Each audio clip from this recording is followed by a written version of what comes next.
ಮುಗಿಯದ ಬಂಧನ ಭಾಗ 69. ಅಪ್ಪ ನಿಜಕ್ಕೂ ತೀರ ಕೆಟ್ಟ ವ್ಯಕ್ತಿ. ಅವರು ನಿಮ್ಮ ಬಳಿ ಇಷ್ಟು ದಿನ ಎಷ್ಟು ಚೆನ್ನಾಗಿ ನಟಿಸಿ ವರ್ತಿಸ್ತಿದ್ರು. ಆದರೆ ಈಗ ನೋಡು, ಬೇರೆ ಹೆಣ್ಣನ್ನು ಮದುವೆಯಾಗಲು ಹೊರಟಿದ್ದಾರೆ. ಅವರು ಮೊದಲಿನಿಂದಲೂ ನಮ್ಮಿಂದ ದೂರವೇ ಇರಬೇಕಿತ್ತು ಅಂತ ಆರವ್ ಮತ್ತು ಆದಿತ್ಯ ಕೋಪದಿಂದ ಗುಣುಗ್ತಾ ಇದ್ದಾರೆ. ಟಿವಿಯಲ್ಲಿ ಆ ಸುದ್ದಿ ಕೇಳಿದ ತಕ್ಷಣವೇ ಪುಟ್ಟ ಅನ್ವಿತಾಳ ದೃಷ್ಟಿ ಕಣ್ಣೀರಿನಿಂದ ಮಸುಕಾಯಿತು. ನನಗೆ ಕಾವ್ಯ ಅಂದರೆ ಚೂರೂ ಇಷ್ಟವಿಲ್ಲ. ಅವಳೊಬ್ಬ ರಾಕ್ಷಸಿ. ನನಗೆ ಈ ಮಿಸ್ ಅಶ್ವಿನಿಯೇ ನನ್ನ ನಿಜವಾಗಿ ಅಮ್ಮನಾಗಬೇಕು. ಅಪ್ಪ ಕಾವ್ಯಳನ್ನು ಎಂದಿಗೂ ನನ್ನ ಅಮ್ಮನಾಗಿ ಮಾಡೋದಿಲ್ಲ ಅಂತ ನನಗೆ ಪ್ರಮಾಣವನ್ನು ಮಾಡಿದರು. ಮತ್ತು ಈಗ ತಮ್ಮ ಭರವಸೆಯನ್ನು ಯಾಕೆ ಮುರಿದ್ರು? ಅವರಿಗೆ ಇನ್ನು ಮುಂದೆ ನನ್ನ ಮೇಲೆ ಪ್ರೀತಿಯೇ ಇಲ್ಲವೇ ಅಂತ ಭಾವಿಸಿ ಅನ್ವಿತಾ ತೀವ್ರ ದುಃಖಾತೀತಳಾಗ್ತಾಳೆ. ಮೂವರು ಮಕ್ಕಳು ಬೆಳಗಿನ ಉಪಹಾರ ಉದ್ದಕ್ಕೂ ಕೂಡ ತಮ್ಮ ಒಂದು ಮುಖಗಳನ್ನು ಕಪ್ಪಾಗಿಸಿಕೊಂಡ್ರು. ಬೆಳಗಿನ ಉಪಹಾರ ಮುಗಿದ ಮೇಲೆಯೂ ಎಂದಿನಂತೆ ಕಾರ್ಪೆಟ್ ಮೇಲೆ ಲೋಗೋ ಬಾಕ್ಸ್ಗಳ ಜೊತೆ ಆಟವಾಡೋಕ್ಕೆ ಶುರು ಮಾಡ್ಕೊಳ್ತಾರೆ. ಆದರೆ ಅದರ ಬದಲು ಮೂವರು ಮಕ್ಕಳು ತಕ್ಷಣ ಸದ್ದಿಲ್ಲದೆ ಸುಸ್ತಾಗಿ ಮೇಲಕ್ಕೆ ಹೋಗಿ ತಮ್ಮ ಕೊಠಡಿಗೆ ಹೊರಟೇ ಹೋಗ್ತಾರೆ. ಯಾಕೋ ಗೊತ್ತಿಲ್ಲ, ಮಕ್ಕಳ ಮನಸ್ಥಿತಿಯಲ್ಲಿ ದಿಢೀರ್ ಬದಲಾವಣೆಯನ್ನು ಗ್ರಹಿಸಿದ ಅಶ್ವಿನಿ ಉಪ್ಪು ಕಂಟಾಕಿ, ಏನಾಯ್ತು ಕಂದ, ನೀನ್ಯಾಕೆ ಇಷ್ಟೊಂದು ದುಃಖದಲ್ಲಿದ್ದೀಯಾ ಅಂತ ಅನ್ವಿತಾಳನ್ನು ಪ್ರೀತಿಯಿಂದ ವಿಚಾರಿಸೋಕ್ಕೆ ಶುರು ಮಾಡ್ಕೊತಾಳೆ. ತೀರಾ ದುಃಖ ಅಂತ ಅನ್ವಿತಾ ತನ್ನ ಮುದ್ದಾದ ತುಟಿಗಳನ್ನು ಬಿಗಿಯಾಗಿ ಹಿಡಿದುಕೊಂಡು ಹೇಳಿದ್ಲು. ಕಳೆದ ಕೆಲವು ದಿನಗಳಿಂದ ಅಶ್ವಿನಿ ಮತ್ತು ಆ ಇಬ್ಬರು ಹುಡುಗರು ನಿರಂತರ ಪ್ರಯತ್ನದಿಂದಾಗಿ ಅನ್ವಿತಾ ತನ್ನ ಮನಸ್ಸಿನ ಭಾವನೆಗಳನ್ನು ವ್ಯಕ್ತಪಡಿಸುವಂಥ ಒಂದು ಸಣ್ಣ ಸರಳ ಪದಗಳನ್ನು ಉಚ್ಚರಿಸೋಕೆ ಕಲಿತಾ ಬರ್ತಾ ಇದ್ದಾಳೆ. ಅಶ್ವಿನಿ ಗೊಂದಲ ಮತ್ತು ಮತ್ತಷ್ಟು ಹೆಚ್ಚಾಗೋಕ್ಕೆ ಶುರುವಾಗುತ್ತೆ. ನೀನ್ಯಾಕೆ ಇಷ್ಟೊಂದು ದುಃಖದಲ್ಲಿದ್ದೀಯಾ ಮುದ್ದು? ನನಗೆ ಅರ್ಥ ಆಗ್ತಾ ಇಲ್ಲ, ಸ್ವಲ್ಪ ಸ್ಪಷ್ಟವಾಗಿ ಹೇಳ್ತೀಯಾ ಅಂತ.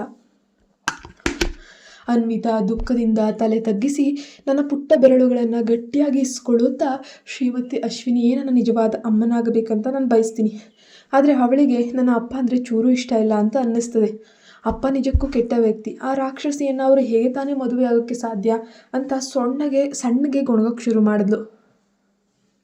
ಆ ಮಾತನ್ನು ಕೇಳಿ ಅಶ್ವಿನಿಗೆ ತೀವ್ರ ದುಃಖವಾಯಿತು. ಆದರೆ ಮಕ್ಕಳ ಆಲೋಚನೆಗಳು ಸಂಪೂರ್ಣವಾಗಿ ಊಹಿಸುವ ಸ್ಥಿತಿಯಲ್ಲಿ ಅವಳಿರಲಿಲ್ಲ. ಅವಳ ಆಲೋಚನೆಗಳು ತೀವ್ರ ಗೊಂದಲಮಯವಾಗಿದ್ವು.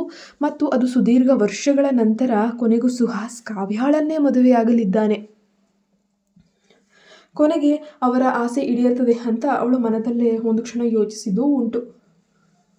ಅವಳು ಹೀಗೆ ಆಳವಾದ ಯೋಚನೆಯಲ್ಲಿ ಮುಳುಗಿರುವಾಗಲೇ ಬಂಗಲೆಯ ಮುಖ್ಯ ಬಾಗಿಲಿನ ಗಂಟೆ ಜೋರಾಗಿ ಬಾರಿಸ್ಕೊಳ್ಳೋಕೆ ಶುರುವಾಗುತ್ತೆ.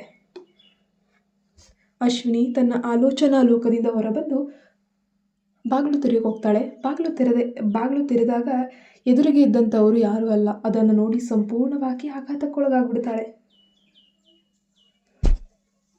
ಕೆಲವು ಸೆಕೆಂಡ್ಗಳ ಕಾಲಾವಕಾಶವೇ ಬೇಕಾಯಿತು. ನೀವು ಇಲ್ಲಿಗೆ ಯಾಕೆ ಬಂದರೆ? ಯಾಕಂದರೆ ಬೆಳಗ್ಗೆ ಅಷ್ಟೇ ಟಿವಿಯಲ್ಲಿ ಸುದ್ದಿ ಪ್ರಸಾರವಾಗಿದ್ದ ಪ್ರಮುಖ ವ್ಯಕ್ತಿ ಸುಹಾಸು ಈಗ ನೇರವಾಗಿ ಅವಳ ಮನೆ ಬಾಗಿಲಿಗೆ ಬಂದು ನಿಂತಿದ್ದಾನೆ. ಅವನು ತೀರಾ ತೆಳುವಾದ ಶರ್ಟ್ ಧರಿಸಿದ್ದ. ಅವನ ಕೂದಲು ಕೊಂಚ ಕೆದರಿತ್ತು. ಅವರ ನಡುವೆ ನಡೆದಂತಹ ಹಳೆಯ ಜಗಳದ ನಂತರ ಸುಹಾಸ್ ಆಗಾಗ ಬಂದು ದೂರದಲ್ಲಿ ನಿಂತು ಮಗುನ ನೋಡಿಕೊಂಡು ಹೋಗ್ಬಿಡ್ತಿದ್ದ. ಅದು ಅವಳಿಗೆ ತಿಳಿದಿತ್ತು. ಆದರೆ ಅವನು ಎಂದಿಗೂ ನೇರವಾಗಿ ಮನೆಗಂತೂ ಯಾವತ್ತೂ ಬಂದಿರಲಿಲ್ಲ. ಒಮ್ಮೊಮ್ಮೆ ಕಿಂಡರ್ ಗಾರ್ಡನ್ಗೆ ಬಂದು ಮಗುವನ್ನು ನೋಡ್ಕೊಳ್ತಾ ಹೋಗ್ತಿದ್ದ. ಆ ದೊಡ್ಡ ಜಗಳದ ನಂತರ ಅವರಿಬ್ಬರು ಹೀಗೆ ಮುಖಾಮುಖಿಯಾಗಿ ಭೇಟಿ ಆಗ್ತಾ ಇರೋದು ಇದೇ ಮೊದಲ ಬಾರಿಯಾಗಿತ್ತು. ಬೆಳಗ್ಗೆ ಅಷ್ಟೇ ಅವನ ಮದುವೆ ಸುದ್ದಿ ಕೇಳಿದ ಅಶ್ವಿನಿಗೆ ಈಗ ಈ ಕ್ಷಣದಲ್ಲಿ ಅವನನ್ನು ಹೇಗೆ ಎದುರಿಸಬೇಕಂತ ತೋಚದೆ ಸಂಪೂರ್ಣವಾಗಿ ಸ್ತಬ್ಧಳಾಗಿ ಹೋದ್ಲು. ಅಡುಗೆ ಮನೆಯಲ್ಲಿದ್ದ ಟಿವಿಯಿಂದ ಇಂಟರ್ನೆಟ್ ಸುದ್ದಿ ವಾಚಕನ ಧ್ವನಿ ಇನ್ನು ಕೇಳಿಸ್ತಿರುವಂಥದ್ದು ಗಮನಿಸಿ ಸುಹಾಸ್, ಅಶ್ವಿನಿ ಈಗಾಗಲೇ ನಮ್ಮ ಹಾಗೂ ಕಾವ್ಯಾಳ ಮದುವೆಯ ಸುದ್ದಿಯನ್ನು ಕೇಳಿರಬೇಕು ಎಂಬುದನ್ನು ಬಹುಶಃ ತಕ್ಷಣವೇ ಅರ್ಥಕೊಳ್ತಾನೆ. ಅವಳ ಮುಖ ಗಂಟು ಹಾಕೊಳ್ಳೋಕ್ಕೆ ಇದೇ ಕಾರಣ ಅನ್ನೋದು ಅವನು ಗೊತ್ತಾಗುತ್ತೆ. ಅವಳ ಮುಖವನ್ನು ಅತ್ಯಂತ ಎಚ್ಚರಿಕೆಯಿಂದ ನೋಡಿ ಅವನು ಸಂಪೂರ್ಣ ಮೌನ ತಳೆದು ಅವನಿಗೆ ಎದ್ದು ಕಾಣಿಸ್ತಾ ಇದೆ. ಸ್ವಲ್ಪ ಸಮಯದ ನಂತರ ಉದ್ವಿಗ್ನತೆಯಿಂದ ಕೂಡಿದ್ದಂತಹ ಆ ಮೌನವನ್ನು ಸುಹಾಸ್ ತಾನೇ ಮುರಿತಾನೆ. ನಾನು ಅನ್ವಿತಾಳನ್ನು ನೋಡಲು ಬಂದಿದ್ದೇನೆ ಅಶ್ವಿನಿ. ಅವಳು ಈಗ ಹೇಗಿದ್ದಾಳೆ? ಅಶ್ವಿನಿ ತಕ್ಷಣವೇ ಬಾಗಿಲಿನಿಂದ ಪಕ್ಕಕ್ಕೆ ನಿಂತು ಅವನು ಒಳಗೆ ಬರೋಕ್ಕೆ ಸ್ವಲ್ಪ ಜಾಗವನ್ನು ಮಾಡಿಕೊಡ್ತಾಳೆ. ಅವಳು ಮೇಲಿನ ಮಹಡಿಯಲ್ಲಿದ್ದಾಳೆ. ಅವಳ ವಿಷಯವಾಗಿ ನಾನು ನಿಮ್ಮೊಂದಿಗೆ ಕೆಲವೊಂದಷ್ಟು ಮುಖ್ಯ ವಿಚಾರಗಳನ್ನು ಮಾತಾಡಬೇಕು ಅಂತ ಇಷ್ಟಪಡ್ತೀನಿ ಅಂತ ಹೇಳ್ತಾಳೆ. ಅವರಿಬ್ಬರು ಒಬ್ಬರ ನಂತರ ಒಬ್ಬರಂತೆ ಸಭಾಂಗಣಕ್ಕೆ ಬರ್ತಾರೆ. ಅಶ್ವಿನಿ ಸೋಫಾದಲ್ಲಿ ಕುಳಿತುಕೊಳ್ಳಲು ಸನ್ನೆ ಕೂಡ ಮಾಡಿ ತಾನು ಪಕ್ಕದಲ್ಲಿದ್ದ ಸಿಂಗಲ್ ಸೋಫಾದಲ್ಲಿ ಕುಳಿತುಕೊಳ್ತಾಳೆ. ಗೀತಾ ಅವರಿಗೆ ಕುಡಿಯಲು ಬಿಸಿ ಬಿಸಿಯಾದ ಕಾಫಿಯನ್ನು ತಂದುಕೊಡ್ತಾರೆ. ಮನೆಯಿಂದ ಆಚೆ ನೋಡಿದ್ರೆ ತಂಪಾದ ಗಾಳಿ, ಮಳೆ ಬರುವ ವಾತಾವರಣ. ಅವರಿಬ್ಬರ ನಡುವೆ ಏನೋ ಗಂಭೀರ ಸಂಭಾಷಣೆ ನಡೆಯಲಿದೆ ಎಂಬುದನ್ನು ಅರ್ಥಕೊಂಡ ಅವಳು ಸದ್ದಿಲ್ಲದೆ ಅಲ್ಲಿಂದ ಹೊರಟು ಹೋಗ್ತಾಳೆ. ಏನಾಯ್ತು ಅಶ್ವಿನಿ? ಕಠಿಣ ಹಾಗೂ ಉದ್ವಿಗ್ನ ಮುಖಭಾವವನ್ನು ನೋಡಿದಾಗ ಸುಹಾಸ್ನ ಹೃದಯ ಭಾರವಾಯಿತು. ಅಶ್ವಿನಿ ತೀರಾ ಸದ್ದಿಲ್ಲದೆ ಶಾಂತವಾದ ಧ್ವನಿಯಲ್ಲಿ ಹೇಳಲು ಶುರು ಮಾಡ್ತಾಳೆ. ಆಗ ಅನ್ವಿತಾಳ ಮನಸ್ಥಿತಿ ಸರಿ ಇಲ್ಲದಿದ್ದ ಕಾರಣ ತಾತ್ಕಾಲಿಕವಾಗಿ ಅವಳು ಇಲ್ಲೇ ಇರಲು ನಾನು ಒಪ್ಕೊಂಡಿದ್ದೆ. ಕಳೆದ ಕೆಲವು ದಿನಗಳಿಂದ ಅವಳ ಆರೋಗ್ಯ ತುಂಬ ಅಂದರೆ ತುಂಬ ಸುಧಾರಿಸಿದೆ. ಅವಳು ಈಗ ಸಣ್ಣ ಸಣ್ಣ ಮಾತುಗಳನ್ನು ಕೂಡ ಆಡಲು ಪ್ರಾರಂಭಿಸಿದ್ದಾಳೆ. ಅವಳು ಈಗ ಮೊದಲಿಗಿಂತ ಹೆಚ್ಚು ಚುರುಕಾಗಿದ್ದಾಳೆ ಮತ್ತು ಉತ್ತಮವಾಗಿದ್ದಾಳೆ ಅಂತ ತೋರ್ತಾ ಇದೆ. ಹಾಗಾಗಿ ಅವಳು ಹೀಗೆ ಇಲ್ಲಿಯೇ ಶಾಶ್ವತವಾಗಿ ಉಳಿಯುವಂತಹ ಅಗತ್ಯವಿಲ್ಲ ಅಂತ ನಾನು ಭಾವಿಸ್ತೀನಿ. ಅನ್ವಿತಾಳನ್ನು ತನ್ನ ಮನೆಗೆ ವಾಪಸ್ ಕರೆದುಕೊಂಡು ಹೋಗಲು ಅವಳು ಯಾವ ಕಾರಣ ನೀಡುತ್ತಿದ್ದಾಳೆ ಎಂಬುದು ಸುಹಾಸ್ಗೆ ತಕ್ಷಣವೇ ಅರ್ಥವಾಯಿತು. ಸುಹಾಸ್ನ ಮುಖ ಕೋಪ ಮತ್ತು ನಿರಾಶೆಯಿಂದ ಕಪ್ಪಾಯಿತು. ನೀನು ಹೇಳುತ್ತಿರುವುದು ಸರಿಯಲ್ಲ ಅಶ್ವಿನಿ. ನೀನು ಇಲ್ಲೇ ಇದ್ದರೆ ಅವಳು ಬಹುಶಃ ಸಂಪೂರ್ಣವಾಗಿ ಚೇತರಿಸ್ಕೊಳ್ತಾಳೆ. ನಿನಗೆ ಅಭ್ಯಂತರವಿಲ್ಲದಿದ್ದರೆ ಅಶ್ವಿನಿ ತಕ್ಷಣವೇ ಮಧ್ಯ ಪ್ರವೇಶಿಸಿ ಅವನ ಮಾತುಗಳನ್ನು ಅಡ್ಡಿಪಡಿಸೋಕೆ ಶುರು ಮಾಡ್ತಾಳೆ. ಕ್ಷಮಿಸಿ ಮಿಸ್ಟರ್ ಸುಹಾಸ್, ಅನ್ವಿತಾ ನಿಮ್ಮ ಸ್ವಂತ ಮಗಳು. ಹಾಗಾಗಿ ಅವಳು ನಿಮ್ಮ ಜೊತೆಯಲ್ಲಿ ಇದ್ದರೆ ಇನ್ನೂ ಬೇಗ ಗುಣಮುಖಳಾಗ್ತಾಳೆ ಅಂತ ನನ್ನ ನಂಬಿಕೆ. ಅದು ಖಚಿತವಾಗಿದೆ. ಏನೇ ಆದರೂ ನಾನು ಅವಳಿಗೆ ಒಬ್ಬ ಸಂಪೂರ್ಣ ಅಪರಿಚಿತ ವ್ಯಕ್ತಿ ಅಷ್ಟೇ. ಇದರಿಂದ ಅವಳಿಗೂ ಮುಂದೆ ಸಮಸ್ಯೆ, ನನಗೂ ಸಮಸ್ಯೆ ಆಗ್ಬೋದು. ಅವಳು ತನ್ನ ನಿರ್ಧಾರವನ್ನು ಅತ್ಯಂತ ದೃಢವಾಗಿದ್ದಳೆಂದು ಅರ್ಥಕೊಂಡ ಸುಹಾಸ್ನ ಒಬ್ಬಗಳು ಸುಖಗಡ್ತವೆ. ಈ ಹಠಾತ್ ನಿರ್ಧಾರ ಯಾಕಶ್ವಿನಿ? ನೀನು ಅವಳನ್ನು ತುಂಬ ಚೆನ್ನಾಗಿ ನೋಡ್ಕೊಳ್ತಿದ್ಯಾ ಅಂತ ನಾನು ಭಾವಿಸಿದ್ದೆ. ಆದರೆ ಯಾಕೆ ಹೀಗೆ ಅನ್ವಿತಾಳನ್ನು ದೂಷಿಸ್ತಾ ಇದೆಯಾ? ಅವಳಿಂದ ದೂರ ಹೋಗೋಕ್ಕೆ ಪ್ರಯತ್ನ ಮಾಡ್ತಿದ್ಯಾ? ಅಶ್ವಿನಿ ಅವನ ತೀಕ್ಷ್ಣ ನೋಟವನ್ನು ನೇರವಾಗಿ ಎದುರಿಸಿ ಅವನಿಗೆ ಒಂದು ತಣ್ಣನೆಯ ಮೋಸದ ನಗುವನ್ನು ಬೀರಿದ್ಲು. ಬೇರೊಬ್ಬರ ಮಗಳನ್ನು ನೋಡಿಕೊಳ್ಳುವ ಯಾವುದೇ ಬದ್ಧತೆ ನನಗಿಲ್ಲ ಮಿಸ್ಟರ್ ವರ್ಮಾ. ಮೊದಲು ಅವಳು ತೀವ್ರ ಮಾನಸಿಕ ಅಸ್ವಸ್ಥಳಾಗಿದ್ದ ಕಾರಣ ಒಬ್ಬ ತಾಯಿಯಾಗಿ ಅವಳನ್ನು ನೋಡ್ಕೊಳ್ಳೋಕೆ ನಾನು ಒಪ್ಕೊಂಡಿದ್ದೆ ಹೊರತು ನನ್ನಿಂದ ಸಾಧ್ಯವಾದಷ್ಟು ಮಟ್ಟಿಗೆ ಅವಳ ಸೇವೆ ಮಾಡಿದ್ದೀನಿ.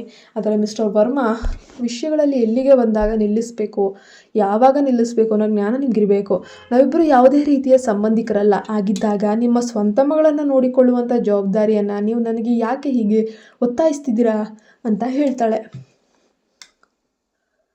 ಅವಳು ಟಿವಿಯಲ್ಲಿ ನೋಡುತ್ತಲೇ ತಣ್ಣನೆಯ ಧ್ವನಿಯಲ್ಲಿ ಮುಂದುವರಿಸಿದ್ಳು. ಟಿವಿಯಲ್ಲಿ ಆ ಮದುವೆ ವದಂತಿಯ ಸುದ್ದಿ ಇನ್ನೂ ಕೂಡ ಪ್ರಸಾರ ಆಗ್ತಾನೇ ಇದೆ.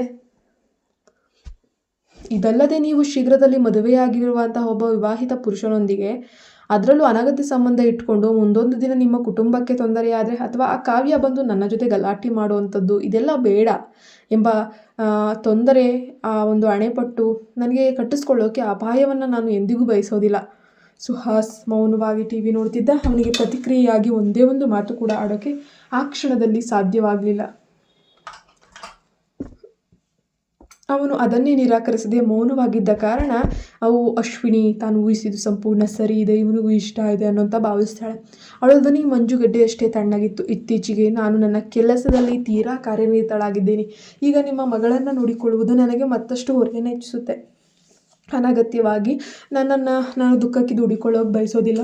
ಹಾಗಾಗಿ ದಯವಿಟ್ಟು ನನ್ನ ಪರಿಸ್ಥಿತಿಯನ್ನು ಸಂಕೀರ್ಣಗೊಳಿಸ್ಕೊಳ್ಳೋಕೆ ಹೋಗ್ಬಿಡಿ ಮತ್ತು ಎಷ್ಟು ಸಾಧ್ಯವೋ ಅಷ್ಟು ಬೇಗ ಅವಳನ್ನು ನಿಮ್ಮ ಮನೆಗೆ ಕರ್ಕೊಂಡು ಹೋಗ್ಬಿಡಿ. ಇದನ್ನು ಹೇಳುವಾಗ ಅಶ್ವಿನಿಯ ಮುಖದಲ್ಲಿ ಯಾವುದೇ ಭಾವನೆಗಳಂತೂ ಇರಲೇ ಇಲ್ಲ. ಅವಳು ತನ್ನ ನೋಟವನ್ನು ಬೇರೆಡೆಗೆ ತಿರುಗಿಸಿಕೊಂಡು, ಆದರೆ ತನ್ನ ಹತಾಶೆ ಹಾಗೂ ನೋವನ್ನು ತಡೆದುಕೊಳ್ಳಲು ಅವಳು ಉಗುರುಗಳು ಅಂಗೈಯೊಳಗೆ ಆಳವಾಗಿ ಚುಚ್ಚುತ್ತಾ ಇದ್ವು. ಅವಳು ಬೇರೇನನ್ನೂ ಹೇಳಲಿಲ್ಲ. ಸುಹಾಸ್ ಬಂಗಲೆಗೆ ಬಂದ ನಂತರವೇ ಅವಳು ಆ ಆತುರದ ನಿರ್ಧಾರವನ್ನು ತೆಗೆದುಕೊಂಡಿದ್ಲು. ಯಾಕಂದರೆ ಸುಹಾಸ್ ಕೊನೆಗೂ ಕಾವ್ಯಾಳನ್ನು ಮದುವೆಯಾಗಲಿದ್ದಾನೆ. ಇಷ್ಟು ದಿನ ಹೇಗೋ ಒಂಟಿಯಾಗಿದ್ದ, ಮದುವೆ ಆಗಬಹುದು ಅಥವಾ ಆಗದೇನೂ ಇರಬಹುದು ಅನ್ನೋ ಊಹೆ. ಆದರೆ ಈಗ ಅನ್ವಿತಾ ಇಲ್ಲಿದ್ದರೆ ಅವನು ಅವಳನ್ನು ನೋಡುವ ನೆಪದಲ್ಲಿ ಆಗಾಗ ಇಲ್ಲಿಗೆ ಬರ್ತಾನೆ. ಅದು ಖಂಡಿತ ಸರಿಯಲ್ಲ. ಭವಿಷ್ಯದಲ್ಲಿ ಉಂಟಾಗಬಹುದಾದ ತಪ್ಪು ತಿಳುವಳಿಕೆಗಳನ್ನು ತಪ್ಪಿಸಲು ಅವನಿಂದ ಸಂಪೂರ್ಣ ದೂರವಿರುವುದೇ ಒಳ್ಳೆಯದು ಅಂತ ಅವಳು ನಿಶ್ಚಯಿಸಿದ್ಳು. ಅವಳ ನಿರ್ಧಾರದಿಂದ ಇಂದಿನ ಉದ್ದೇಶವನ್ನು ಅರ್ಥ ಮಾಡಿಕೊಂಡ ಸುಹಾಸ್, ಮಕ್ಕಳ ಮುಗ್ಧರು ಅಂತ ನೀವೇ ಹೇಳಿದೆಯಲ್ವೇ ಅಂತ ಒಬ್ಬು ಗಂಟಾಕಿದ್ದ. ಆರವ್ ಮತ್ತು ಆದಿತ್ಯ ಅನ್ವಿತಾ ಜೊತೆಗಿನ ಸ್ನೇಹ ಮುಂದುವರಿಸುವುದನ್ನು ತಡೆಯೋದಿಲ್ಲ. ಅನ್ವಿತಾ ಯಾವಾಗ ಬೇಕಾದರೂ ಬಂದು ಅವರೊಂದಿಗೆ ಆಟವಾಡಬಹುದು ಆದರೆ ಅಂತ ಅಶ್ವಿನಿ ಯಾವುದೇ ಹಿಂಜರಿಕೆ ಇಲ್ಲದೆ ಉತ್ತರಿಸ್ತಾಳೆ. ಆದರೂ ತನ್ನ ಜೀವನದಿಂದ ಸುಹಾಸ್ನನ್ನು ಸಂಪೂರ್ಣವಾಗಿ ದೂರವಿಡಲು ಅವಳು ಆದಷ್ಟು ಪ್ರಯತ್ನ, ಕೈಲಾದಷ್ಟು ಯತ್ನ ಮಾಡ್ತಾನೆ ಇದ್ಲು. ಈ ಕಡೆ ಅವನಿಗಂತೂ ತನ್ನ ಮಗಳ ಸಲುವಾಗಿ ಆದರೂ ಈಕೆಯನ್ನು ನೋಡಬಹುದು ಅನ್ನೋ ಒಂದು ಆಸೆ ಏನೋ. ಸಾಕಷ್ಟು ಹೊತ್ತು ದೀರ್ಘ ಮೌನದಲ್ಲಿದ್ದ ಸುಹಾಸ್ ಕೊನೆಗೂ ಮೌನ ಮುರಿದನು. ನಿನ್ನ ಇಚ್ಛೆಯಂತೆಯೇ ಆಗಲಿ. ಅಶ್ವಿನಿ ಸಮ್ಮತಿಯಿಂದ ತಲೆಯಾಡಿಸಿ ಅನ್ವಿತಾಳನ್ನು ಕರೆತರಲು ಮೇಲಿನ ಮಹಡಿಗೆ ಹೋಗ್ತಾಳೆ. ಆ ಸಮಯದಲ್ಲಿ 3 ಮಕ್ಕಳು ಆರವ್ ಮತ್ತು ಆದಿತ್ಯನ ಕೋಣೆಯಲ್ಲಿದ್ದರು. ಎಲ್ಲರೂ ತೀವ್ರ ದುಃಖಿತರಾಗಿದ್ದರು. ಆ ಕೋಣೆಯ ವಾತಾವರಣ ತೀರಾ ಭಾರವಾಗಿತ್ತು. ಆರವ್ ಮತ್ತು ಆದಿತ್ಯ ತಮ್ಮ ತಮ್ಮ ರೋಬೋಟ್ ಆಟಿಕೆಗಳೊಂದಿಗೆ ಆಟವಾಡೋಕ್ಕೆ ಬಹಳ ಪ್ರಯತ್ನಿಸ್ತಿದ್ರು. ಆದರೆ ಗಮನ ಇರಲಿಲ್ಲ. ಪುಟ್ಟ ಅನ್ವಿತಾ ತನ್ನ ಮೃದುವಾದ ಆಟಿಕೆಯ ಹೊಟ್ಟೆಯನ್ನು ಮುಖ ಊದ್ಕೊಂಡು ಕುಳಿತಿದ್ಲು. ಮೂವರು ತಮ್ಮದೇ ಆದ ದುಃಖದ ಲೋಕದಲ್ಲಿ ಮುಳುಗಿ ಕುಳಿತಿದ್ರು.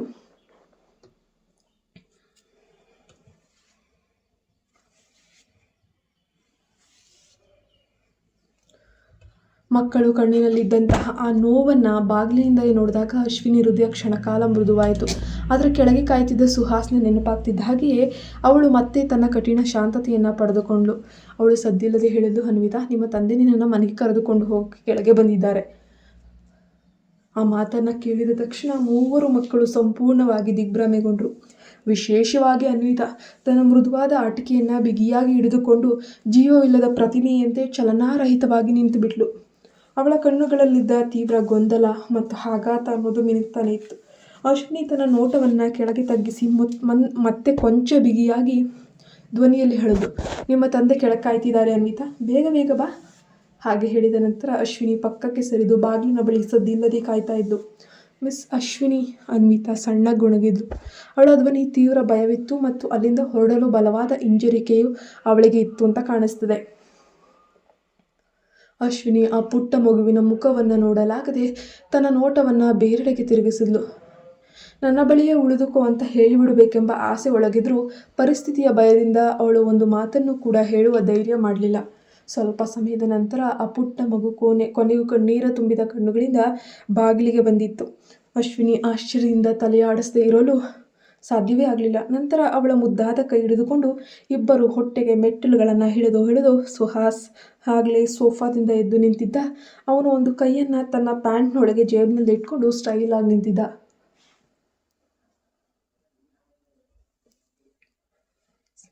ಅನ್ವಿತಾ ಕೆಳಗೆ ಬಂದ ತಕ್ಷಣವೇ ಅವನು ಕರೆದುಕೊಂಡು ಹೋಗಲು ಅವನು ಸಿದ್ಧನಾಗಿದ್ದಂತೆಯೇ ಕಾಣ್ತಾ ಇತ್ತು. ಮೆಟ್ಟಿಲಿನ ಕೊನೆಯ ಹೆಜ್ಜೆ ಇಡುವವರೆಗೂ ಅಶ್ವಿನಿ ಅನ್ವಿತಾಳ ಕೈಯನ್ನು ಬಿಗಿಯಾಗಿ ಹಿಡಿದಿದ್ದು. ನಂತರ ಅತ್ಯಂತ ಮೃದುವಾದ ಧ್ವನಿಯಲ್ಲಿ, ಅವಳು ಸರಿ ಅನ್ವಿತಾ, ಹೊರಡು ಅಂತ ಹೇಳಿ ಮೆಲ್ಲನೆ ಅವಳ ಕೈಯನ್ನು ಬಿಡ್ತಾ ಇದ್ದಾಳೆ. ಅನ್ವಿತಾ ಒಮ್ಮೆ ತನ್ನ ತಂದೆ ಸುಹಾಸ್ನನ್ನು ನೋಡಲು, ನಂತರ ತನ್ನ ಎದುರು ನಿಂತಿದ್ದಂತಹ ಪ್ರೀತಿಯ ಸುಂದರ ಮಹಿಳೆ ಅಶ್ವಿನಿ ಆಂಟಿಯನ್ನು ಕೂಡ ನೋಡಲು. ಮಗುವಿನ ಕಣ್ಣುಗಳಲ್ಲಿ ತೀವ್ರ ಅತೃಪ್ತಿ ಮತ್ತು ಆತಂಕ ಅನ್ನೋದು ಮಿನುಗ್ತಾ ಇತ್ತು. ಅವಳು ಕೇವಲ 2 ಹೆಜ್ಜೆ ಮುಂದಕ್ಕೆ ಇಟ್ಲು. ನಂತರ ಇದ್ದಕ್ಕಿದ್ದಂತೆ ಹಿಂದೆ ತಿರುಗಿ ಅಶ್ವಿನಿಯ ಕಾಲನ್ನು ಗಟ್ಟಿಯಾಗಿ ಬಿಗಿದಪ್ಕೊಂಡ್ಬಿಟ್ಲು. ಆಗ ಕಾಲುಗಳನ್ನು ಬಿಡೋಕೆ ಸಂಪೂರ್ಣವಾಗಿ ನಿರಾಕರಿಸ್ತಾಳೆ. ಅಶ್ವಿನಿಯ ಹೃದಯ ಕ್ಷಣಾರ್ಧದಲ್ಲಿ ಕರಗಿ ನೀರಾಯಿತು. ಅವಳು ತನ್ನ ಕೈಯನ್ನು ಚಾಚಿದ್ಲು. ಮೊದಲಿಗೆ ಅವಳು ಅನ್ವಿತಾಳ ತಲೆಯನ್ನು ಸಾಂತ್ವನಕಾರಿಯಾಗಿ ಸವರಲು ಬಯಸಿದ್ಲು. ಆದರೆ ಅವಳ ಕೈ ಅರ್ಧದಲ್ಲಿ ನಿಂತೋಯ್ತು. ನಂತರ ಅವಳು ಅಶ್ವಿನಿಯ ಸಣ್ಣ ಕೈಗಳನ್ನು ಹಿಡಿದು ನಿಧಾನವಾಗಿ ತನ್ನ ಕಾಲುಗಳಿಂದ ದೂರ ಎಳೆಯಲು ಯತ್ನಿಸಿದ್ಲು. ಒಳ್ಳೆಯ ಹುಡುಗಿ ಅಲ್ವಾ ನೀನು, ನಿನ್ನ ತಂದೆಯ ಮನೆಗೆ ಹೋಗ್ಕಂದ. ಮುಂದಿನ ದಿನಗಳಲ್ಲಿ ನಾನು ಕೆಲಸದಲ್ಲಿ ತುಂಬ ಬ್ಯುಸಿಯಾಗಿರ್ತೀನಿ, ಅದು ನಿನಗೂ ಗೊತ್ತಲ್ಲವೇ.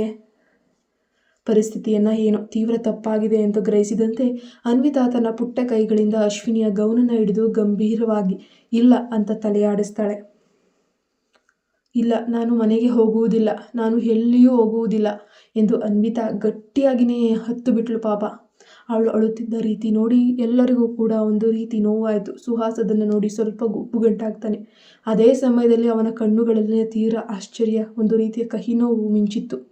ಅವಳಿಗೆ ತನ್ನ ತಾಯಿಯ ಅವಶ್ಯಕತೆ ಎಷ್ಟಿದೆ, ಆದರೆ ಆ ಮಹಿಳೆಗೆ ಆ ಮಗುವನ್ನು ನೋಡಿಕೊಳ್ಳುವಂತಹ ಯಾವುದೇ ರೀತಿಯ ಒಂದು ಉದ್ದೇಶವಿದ್ದಂತಿಲ್ಲ ಅಂತ ಸುಹಾಸ್ ಮನದಲ್ಲೇ ಭಾವಿಸ್ತಾನೆ. ಅಶ್ವಿನಿ ತಕ್ಷಣವೇ ಎದುರು ನಿಂತಿದ್ದ ಸುಹಾಸ್ನ ಕಡೆಗೆ ದೃಷ್ಟಿ ಹಾಯಿಸಿ ಮಗುವಿಗೆ ಸಮಾಧಾನ ಹೇಳುವಂತೆ ಅವನ ಬಳಿ ಕಣ್ಣಿನಲ್ಲೇ ಬೇಡಿಕೊಂಡ್ಳು. ಆದರೆ ಸುಹಾಸ್ ಮಾತ್ರ ಕಲ್ಲಿನಂತೆ ಅಲ್ಲೇ ನಿಂತಿದ್ದ. ಅದಕ್ಕೂ ನನಗೂ ಸಂಬಂಧವೇ ಇಲ್ವಾ ಎನ್ನುವಂಥ ಅವನ ಮುಖಭಾವ ಸಂಪೂರ್ಣ ಶೂನ್ಯವಾಗಿತ್ತು. ಅವನಿಗೆ ಈ ವಿಷಯದಲ್ಲಿ ಸಹಾಯ ಮಾಡುವ ಯಾವುದೇ ಉದ್ದೇಶ ಇದ್ದಂತೆ ಕಾಣಲಿಲ್ಲ. ಅಶ್ವಿನಿ ಅವನ ತಣ್ಣನೆಯ ನೋಟವನ್ನು ತಪ್ಪಿಸಿ ಕೆಳಗೆ ಬಾಗಿ ಅನ್ವಿತಾಳ ಆ ಒಂದು ಮುದ್ದಾದ ಮುಖವನ್ನು ನೋಡ್ತಾಳೆ. ಅನ್ವಿತಾಳ ಕಣ್ಣುಗಳು ಕಣ್ಣೀರಿನಿಂದ ತುಂಬಿ ತುಳುಕ್ತಾ ಇದ್ವು. ಅವಳು ತೀವ್ರ ವಿಷಾದದಿಂದ ತುಟಿಗಳನ್ನು ಮುಚ್ಚಿ ಅಶ್ವಿನಿಯನ್ನು ಅತ್ಯಂತ ಆಸೆಯಿಂದ ನೋಡಿದ್ಲು. ನಾನು ನಿಮ್ಮೊಂದಿಗೆ ಇರಲು ಬಯಸ್ತೇನೆ, ದಯವಿಟ್ಟು ನನ್ನ ಕಳಿಸಬೇಡಿ. ಆ ಪುಟ್ಟ ಮಗುವಿನ ಬಾಯಿಂದ ಬಂದ ಸಾಲುಗಳನ್ನು ಕೇಳಿದ ನಂತರ ಅಶ್ವಿನಿಯ ಕಠಿಣ ನೋಟ ಸಂಪೂರ್ಣವಾಗಿ ಮೃದುವಾಯಿತು. ಕೊನೆಗೂ ಮಗು ಅನ್ವಿತಾ ಕಣ್ಣೀರಿಟ್ಟು ಅಳುವುದನ್ನು ನೋಡಿ ಅಶ್ವಿನಿಗೆ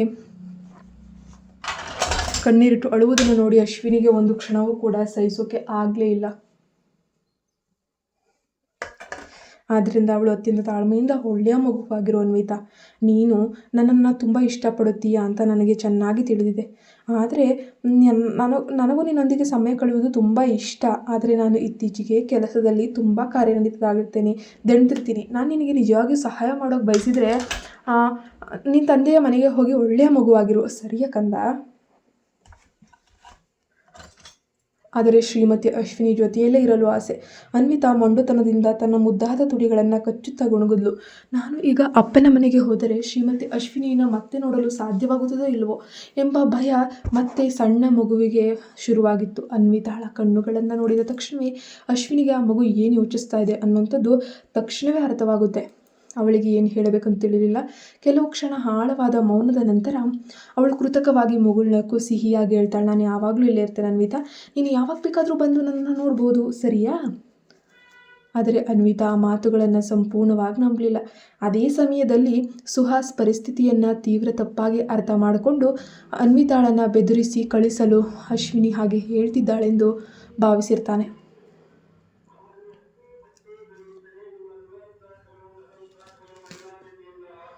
ಮಗುವಿಗೆ ಕಟ್ಟುನಿಟ್ಟಾಗಿ ನೆನಪಿಸ್ತಾನೆ ತಂದೆ, ಅನ್ವಿತಾ, ಇದು ನಿನ್ನ ಸ್ವಂತ ಮನೆಯಲ್ಲ ಎಂಬುದನ್ನು ನೀನು ಮರ್ತಿದೀಯಾ ಅಂತ ಕಾಣುತ್ತೆ. ತಂದೆಯ ಆ ಕಠಿಣ ಧ್ವನಿಯನ್ನು ಕೇಳಿ ಅನ್ವಿತಾ ನಿಧಾನವಾಗಿ ತಲೆ ತಗ್ಗಿಸಿ ತಕ್ಷಣವೇ ಹಿಂತಿರುಗಿ ತನ್ನ ತಂದೆಯ ಕಡೆಗೆ ನಡೆದಳು. ನಂತರ ಬಂಗಲೆಯ ಮುಖ್ಯ ಬಾಗಿಲಿಗೆ ನಿಧಾನವಾಗಿ ಮುಚ್ಚಿಕೊಳ್ಳುತ್ತೆ. ಅನ್ವಿತಾಳ ಆ ಸಣ್ಣ ಆಕೃತಿ ನಿಧಾನವಾಗಿ ಅಶ್ವಿನಿಯ ದೃಷ್ಟಿಯಿಂದ ಸಂಪೂರ್ಣವಾಗಿ ಕಣ್ಮರೆಯಾಗಿ ಹೋಗುತ್ತೆ. ಆ ಪುಟ್ಟ ಹುಡುಗಿಯ ಸವಿ ನೆನಪುಗಳು ಅಶ್ವಿನಿಯನ್ನು ಒಳಗಿನಿಂದ ತೀವ್ರವಾಗಿ ಕಾಡ್ತಾನೆ ಇದ್ವು.